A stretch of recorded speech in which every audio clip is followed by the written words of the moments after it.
नमस्कार साथियों, मैं हूँ राजकुमार सिंह और ऑनलाइन सर्व शिक्षा विद्यालय में आप सभी का स्वागत है। और जैसे कि हम जो है बात कर रहे थे हमारा इतिहास और नागरिक जीवन की पाठ 1 इस्लाम का उदय और भारत में उसका आगमन। तो जो हम बात कर रहे थे इससे पहले हमने जो बात की थी आपको कि इस्लाम धर्म भारत में कैसे आया और भारत में कैसे फैला और इस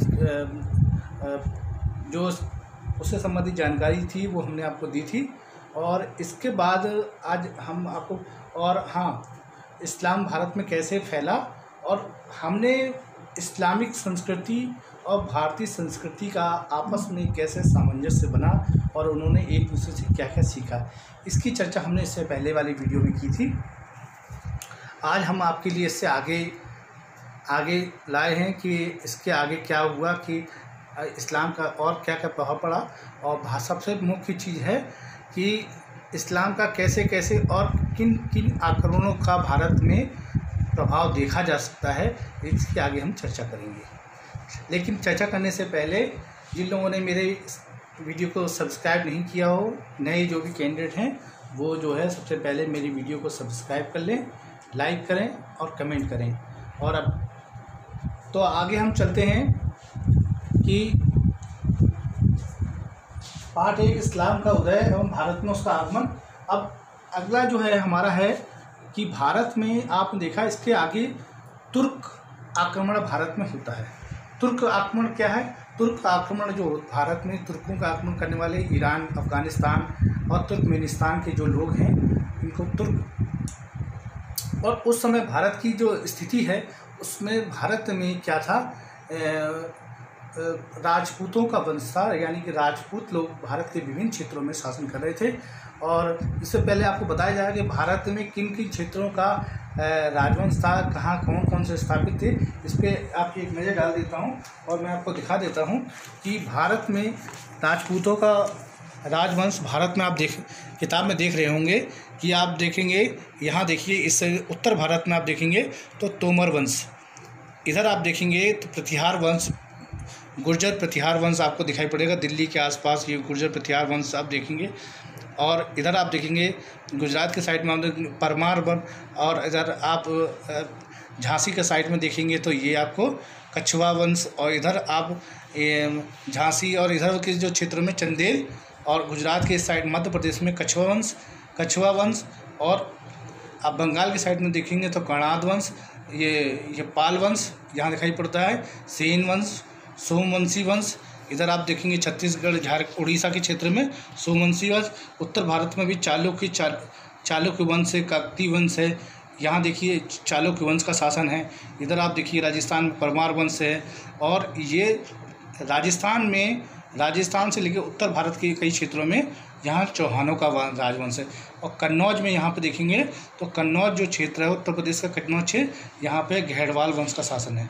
तो आपने देखा भारत के कई राज्यों के कई क्षेत्रों में आपने देखा। और अब आप देखेंगे अफ़गानिस्तान और ये पाकिस्तान तो भारत के हिस्से में ही था, लेकिन आप देखेंगे कि यहाँ तुर्कमेनिस्तान ये ऊपर की जो स्थिति है, यहाँ से तुर्कों का भारत में आक्रमण होता है। तो इसकी हम बारे में चर्चा करेंगे कि आपने ये समझ लिया कि तुर्कों का भारत में आक्रमण होता है जो कि ईरान, अफ़गानिस्तान और तुर्कमेनिस्तान से संबंधित थे, उन्होंने भारत में आक्रमण होता है। तो आप यहाँ आइए समझ लेते हैं। क्योंकि ये आप वैसे मुझे बताने का तो मैं आपको एक लेक्चर बता दूँ, एज ए लेक्चर पूरी हिस्ट्री के बारे में आपको ऐसे ही बता सकता हूँ। लेकिन क्या है, ये एक्चुअली क्लास है बच्चों की, तो बच्चे क्या है जब तक उस चीज़ को देख नहीं लेंगे बच्चे भूल जाएंगे, है ना। बच्चों ने क्योंकि अभी आपने पढ़ा नहीं है, आत्मसात नहीं किया है, तो इसलिए आपको समस्या आएगी। इसलिए मुझे ब्लैक बोर्ड पर लिखना पड़ता है ताकि आप लोग इसको आसानी से देख लें, समझ लें, अगर नोट करना चाहें नोट कर लें। तो देखिए तुर्क आक्रमण है। तुर्क जिनका राज्य ईरान, अफ़गानिस्तान एवं तुर्किस्तान में था, इन्होंने भारत में अपना राज्य स्थापित करने के लिए आक्रमण करना प्रारंभ किए। उस समय उत्तर भारत में चौहान, तोमर, गढ़वाल, चंदेल, चालुक्य जैसे राजपूत शासकों वंश के शासकों का शासन था।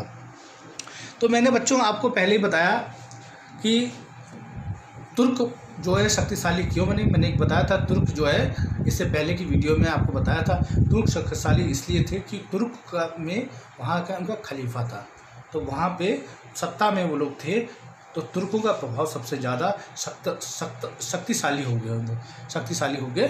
ठीक है। अब इसी तुर्कों के बीच में एक शक्तिशाली, और मैंने आपको बताया इन सब का प्रभाव भारत में देखने को इसलिए मिलता है कि जिन क्षेत्रों में इस्लाम पैदा हुआ वो जो क्षेत्र था वो संसाधनों से अपूर्ण था, और ये सारे जितने आक्रमणकारी भारत में आ रहे हैं, भारत अब ये इनका रुख उन दिशा में है जिस दिशा में संसाधन परिपूर्ण हैं, और उन दिशा में जाके अपने को राज्य स्थापित करने का मेन इनका उद्देश्य है, और अपना राज्य स्थापित करना ही है, साथ ही में इस्लाम धर्म का प्रचार प्रसार करना भी इनका मेन उद्देश्य है। इसी के साथ आप देखेंगे कि यहीं तुर्क आक्रमणकारी एक आता है जो कि भारत में सबसे बड़ा आक्रमणकारी है, और इसका नाम है महमूद गजनवी। महमूद गजनवी भारत में आता है और भारत में आक्रमण करता है, जिसका भारत में पहला आक्रमण 1000 ईस्वी में होता है। और इस आक्रमणकारी को हम एक नाम से और जानते हैं, इसको हम फारसी भाषा में कहते हैं बुत शकीन। अरबी भाषा में आप ये समझ लीजिए कि बुत शकीन से तात्पर्य का मतलब है कि मूर्तियों को तोड़ने वाला। तो ये शासक जो आता था, इसका उद्देश्य क्या था? ये पहला ऐसा शासक आपको दिखाई पड़ेगा जिसका उद्देश्य क्या था? जिसका उद्देश्य धन को लूटना था, राज्य को स्थापित करना नहीं था। धन को लूटने का इसका मात्र उद्देश्य ये था कि अपनी सेना को ताकतवर बनाना और इस्लाम धर्म का विभिन्न दिशाओं में प्रचार प्रसार करना, और इस्लाम के लिए विभिन्न जगहों में मस्जिदों का निर्माण करना। इसके लिए इसने क्या किया कि कई जो मंदिर थे उनको तोड़ के उनको मस्जिद में कन्वर्ट कराया, मस्जिद का निर्माण कराया, ताकि इस्लाम धर्म का प्रचार अधिक से अधिक हो सके। ये इसका मुख्य उद्देश्य था। तो आप यहाँ पर देखेंगे ये पहला आक्रमणकारी था जिसका बहुत बड़ा प्रभाव पड़ा। इसने भारत पर लगभग 17 आक्रमण किए। 1000 ईस्वी से आक्रमण प्रारंभ होकर 1025 तक 17 आक्रमण इसने किए हैं, जिसका सबसे बड़ा आक्रमण जो कि सबसे ज़्यादा प्रसिद्ध है, और उस आक्रमण का नाम है सोमनाथ मंदिर पर 1025 में इसने आक्रमण किया, जिससे इसे इतनी संपत्ति, इतना धन, सोना चांदी से प्राप्त हुआ कि इसे दोबारा भारत में आक्रमण करने की आवश्यकता नहीं हुई। तो बच्चों आप समझ सकते हैं कि यह आक्रमण कितना खतरनाक, कितना शक्तिशाली रहा होगा, और वहाँ से कितना धन संपत्ति उसे प्राप्त हुई होगी कि जिसके बाद उसे आक्रमण करने की आवश्यकता भारत में पड़ी ही नहीं। तो आप देख लीजिए यहाँ बच्चों समझ सकते हो कि महमूद गजनवी का भारत पर आक्रमण तुर्कों द्वारा पहला बड़ा आक्रमण गजनी, यानी कि ये कहाँ का शासक था? गजनी अफगानिस्तान का शासक था। ये शासक सरदार यानी कि महमूद गजनवी ने किया। इसका उद्देश्य भारत में राज्य स्थापित करना नहीं था, बल्कि अपनी सेना को बढ़ाने और इस्लाम धर्म का प्रचार प्रसार करना था। इसने 1000 से 1025 तक 17 बार विभिन्न राजपूत राजाओं पर आक्रमण किया, जिसका अंतिम आक्रमण 1025 ईस्वी में सोमनाथ मंदिर पर था, जहां से इसे अपार धन संपत्ति मिली। अब बच्चों एक चीज़ और समझ लीजिए कि महमूद गजनवी आक्रमणकारी और शासक होने के बावजूद भी इसके दरबार में विद्वान रहते थे, और उन विद्वानों में जो सबसे मुख्य जो मुख्य विद्वान था उसका नाम था अलबरूनी जो विद्वान था, और वो बड़ा विद्वान जिसने भारत के, और जब आक्रमण का समय था उस समय ये भारत में आया था, और भारत के विभिन्न क्षेत्रों में इसने भ्रमण किया। भारत के विभिन्न क्षेत्रों में भ्रमण करने के साथ साथ इसने भारत के ऊपर किताब लिखी, और उस किताब का नाम था तहकीक-ए-हिंद, यानी कि भारत की खोज। और इसी के साथ महमूद गजनवी के साथ अलबरूनी एक विद्वान आया। लेकिन इसी के साथ बच्चों आप लोग अगर कभी अजमेर गए होंगे तो अजमेर में एक बहुत बड़े संत का वो है दरगाह है जिनका नाम है ख्वाजा मोइनुद्दीन चिश्ती। ख्वाजा मोइनुद्दीन चिश्ती भी महमूद गजनवी के साथ पहली बार भारत आए थे।